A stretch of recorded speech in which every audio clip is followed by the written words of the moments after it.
Hello guys. आज मैं science का क्लास 10th के लिए कंट्रोल एंड कोऑर्डिनेशन का कुछ नोट्स बनाए हैं जो इजीली आपको समझ में आ जाएगा।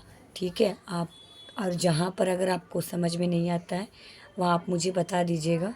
ठीक है, मैंने छोटे छोटे कर कर इसको नोट्स बनाए हैं जिसमें आपको ईज़िली तरीके से नोट्स समझ में आ जाएंगे।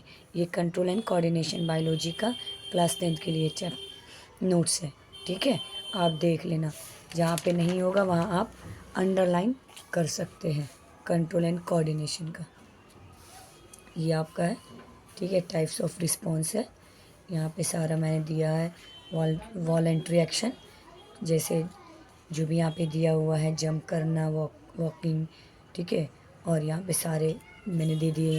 यहाँ देख लीजिए, यहाँ पे इसका मैं एक्सप्लेशन करूँगी इन कंट्रोल थोड़े थोड़े करके। और जिसमें भी आपको,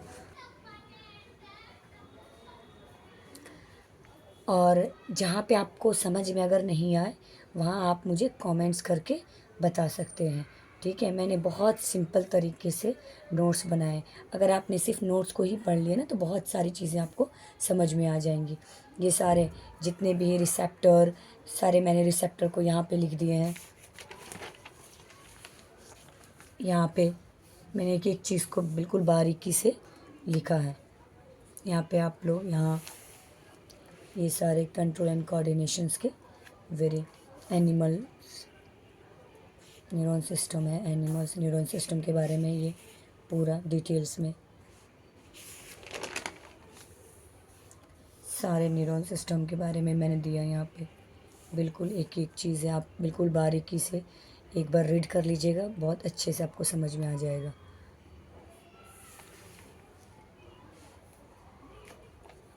ये सारी रिफ्लेक्स आर्क का मैंने एक डायग्राम बना दिया, इस तरीके से आपके बुक में भी होगा शायद। ठीक है, हमें रिफ्लेक्स एक्शन की ज़रूरत क्यों पड़ती है, मैंने यहाँ पे क्वेश्चंस बना दिए।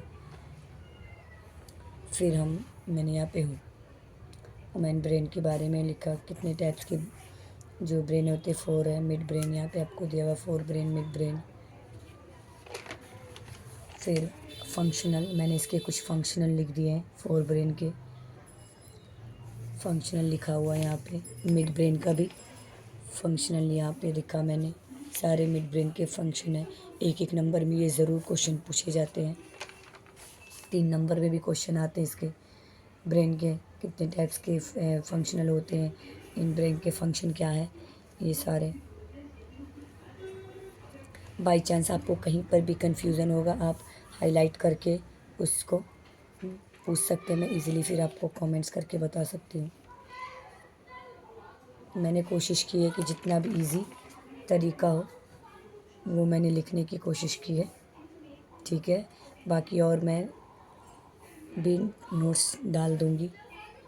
अभी मैंने कंट्रोल एंड कोऑर्डिनेशंस के, अगर आपने इतना भी पढ़ लिया ना तो आपके कंट्रोल एंड कोऑर्डिनेशन बिल्कुल कंप्लीट हो जाएंगे। ये सारे कंट्रोल एंड कोऑर्डिनेशंस के आपके नोट्स हैं। Control and coordination in plant के अंदर, प्लांट के अंदर क्या होता है, ये वाला मैंने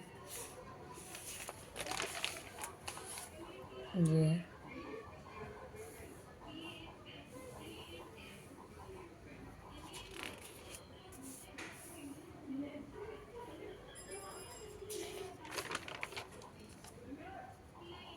यहाँ पे मैंने एक चीज़ को लिखा है, मैंने कुछ हिंदी में भी एक्सप्लेशंस कर दिए हैं। बाई चांस कभी नहीं समझ में आए आप हिंदी में भी रीड कर सकते हैं, मैंने उसी का थोड़ा सा हिंदी में भी कर दिया।